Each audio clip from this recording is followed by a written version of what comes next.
Jakarta bukan sebagai hutan beton yang panas dan macet seperti yang kita keluhkan setiap hari. Hapus bayangan tentang Monas, lupakan gedong-gedang di Sudirman, dan hilangkan jalan-jalan aspal yang membara. Bayangkan sebuah kota di mana jalan utamanya bukanlah aspal, melainkan air. Sebuah kota di mana transportasi utamanya adalah perahu-perahu kecil yang meluncur di bawah naungan pohon kenari yang rimbun. Sebuah kota yang dijuluki Koningin Van Het Usten Ratu dari Timur. Ini bukan fantasi, ini bukan dongeng. Ini adalah blueprint asli Jakarta, sebuah visi ambisius dari abad ke-17 yang ingin mengubah pesisir Jawa menjadi Venesia tropis. Namun, sejarah berkata lain.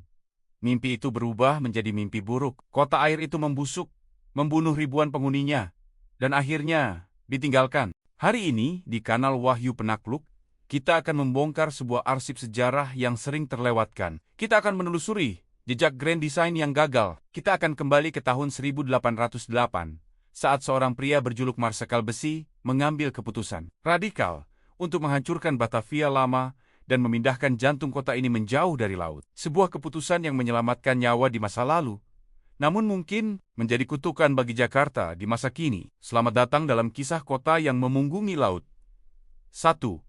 Obsesi Amsterdam, The Genesis. Untuk memahami tragedi Jakarta, kita harus memahami obsesi para pendirinya. Ketika Volksverenigde Oostindische Company di bawah Jan Pieterszoon Koen menaklukkan Jayakarta dan mendirikan Batavia di atas reruntuhannya pada tahun 1619, mereka tidak berpikir pragmatis.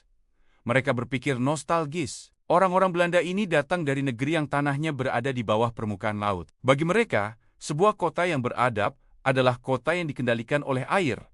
Kanal bukan hanya saluran pembuangan. Kanal adalah pertahanan, transportasi, dan estetika. Maka, dimulailah proyek gila itu. Di tanah tropis yang lembab, di muara sungai Ciliwung yang penuh lumpur, mereka mencoba mengkloning Amsterdam. Mereka menggali parit-parit lurus. Mereka membangun dinding kota. Mereka mendirikan rama-rama bertingkat sempit dengan jendela kecil persis seperti rumah di pinggir kanal Eropa.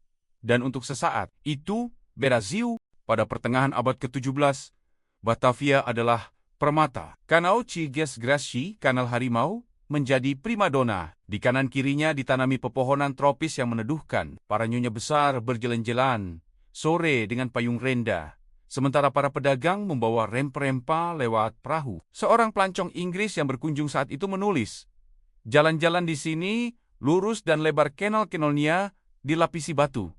Ini adalah kota terindah yang pernah saya lihat di Hindia." Kota ini hidup bersama air, jantungnya berdetak di pesisir.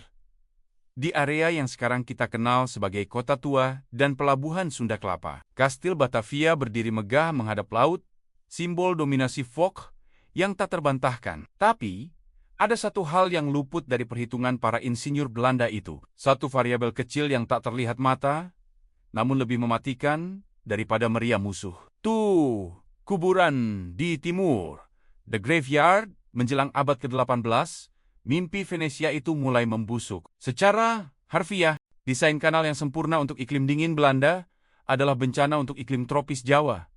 Di Amsterdam air berganti karena pasang surut laut yang kuat. Di Teluk Jakarta, ombaknya tenang. Lumpur dari Gunung Salak yang terbawa Ciliwung mengendap di dasar kanal. Kanal-kanal yang dulu jernih berubah menjadi kolam septik raksasa. Sampah pasar, limbah rumah tangga, bangkai hewan, semuanya menggenang di sana. Dan kemudian, datanglah sang pembunuh, malaria, dan kolera. Saat itu, ilmu kedokteran belum mengenal kuman atau virus. Orang Belanda percaya pada teori miasma, bahwa penyakit disebabkan oleh udara buruk atau bau busuk. Dan Tuhan tahu, Batavia saat itu baunya busuk luar biasa. Tetapi musuh sebenarnya bersembunyi di balik genangan air itu.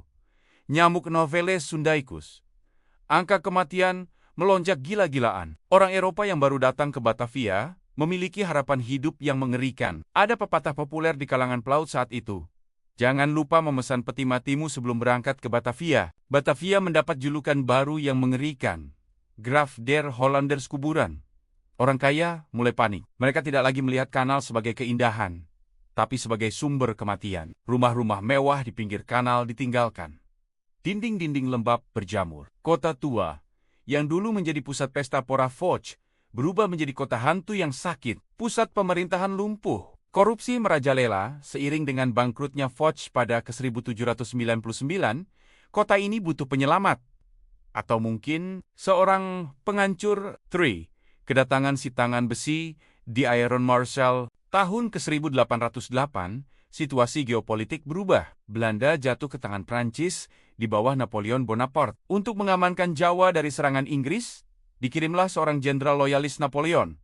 Namanya Herman Willem Daendels. Orang Jawa memanggilnya Mas Galak atau Tuan Besar Guntur. Dia bukan birokrat yang duduk di belakang meja. Dia adalah tentara revolusioner. Dia membenci feodalisme. Dia membenci lambannya birokrasi. Dan yang paling penting, dia membenci kota tua Batavia. Begitu mendarat, Daendels melihat Batavia yang sakit. Dia melihat kastil Batavia, simbol kekuasaan Foch, selama 2 abad sebagai tumpukan batu yang tidak berguna, bau, dan tidak bisa dipertahankan dari serangan Laut Inggris. Dia tidak datang untuk memperbaiki kanal. Dia tidak datang untuk mengeruk lumpur. Dia datang dengan sebuah visi baru. Sebuah visi yang radikal. Visi itu adalah tinggalkan laut, masuk ke darat. 4.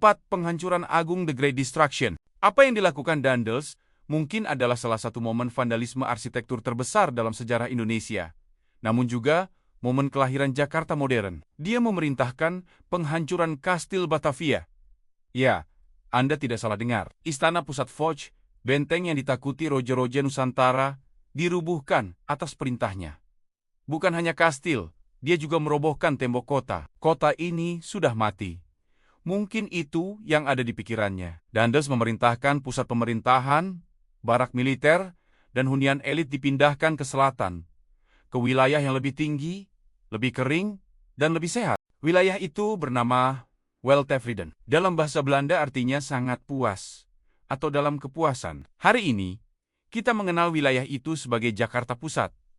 Batu-batu dari reruntuhan kastil Batavia dan tembok kota lama tidak dibuang. Batu-batu itu diangkut oleh ribuan pekerja paksa untuk membangun istana baru di Weltevreden. Inilah momen pivot yang menentukan takdir Jakarta. Daendels membangun Hetvita-Huis, Gedung Putih, yang sekarang menjadi gedung Kementerian Keuangan di lapangan Banteng. Dia membangun Jalan Raya Pos. Dia membangun Société de Harmonie, Gedung Harmoni, yang sayangnya sudah dirobohkan sebagai tempat bersosialisasi kaum elit baru. Batavia bukan lagi Venesia.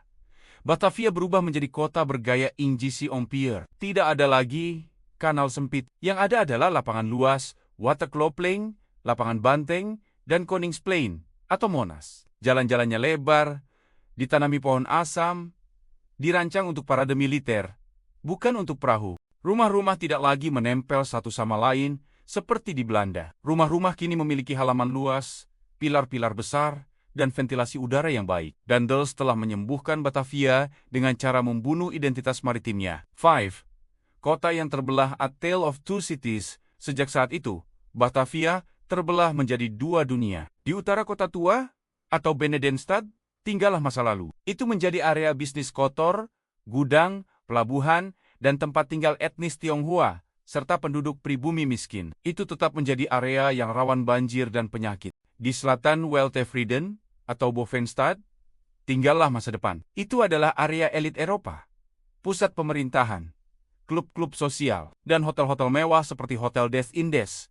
Udaranya lebih bersih, tanahnya lebih tinggi. Pusat gravitasi Jakarta bergeser permanen. Orang lupa bahwa Jakarta adalah kota pelabuhan. Orientasi pembangunan selalu mengarah ke selatan, terus ke selatan, menuju Menteng, lalu Kebayoran, lalu Pondok Indah, menjauhi laut yang dianggap sebagai sumber masalah.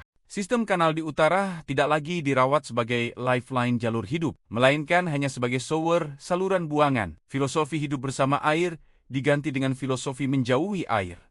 Dan inilah akar masalah yang kita hadapi 200 tahun kemudian. 6. Kutukan yang tertinggal, The Legacy, kawan Wahyu Penakluk. Perhatikan Jakarta hari ini. Kita memiliki kota yang tenggelam. Tanah di Jakarta Utara turun hingga 25 cm per tahun. Air lot, naik. Banjir kiriman dari selatan menghantam kita setiap musim hujan. Mengapa? Karena selama 2 abad, sejak zaman Daendels, kita membangun kota ini dengan mentalitas darat. Kita menutup permukaan tanah dengan beton. Kita menganggap sungai dan kanal hanya sebagai saluran pembuangan belakang rumah, bukan halaman depan yang harus dimuliakan. Kita meninggalkan cetak biru kota air abad ke-17, karena teknologi saat itu belum mampu mengatasi penyakitnya. Tapi ketika teknologi sudah maju, kita sudah terlanjur nyaman memunggungi laut. Ironisnya, lihatlah solusi masa depan yang ditawarkan pemerintah sekarang. Giant Seawall, Coastal Defense, revitalisasi waduk fluid.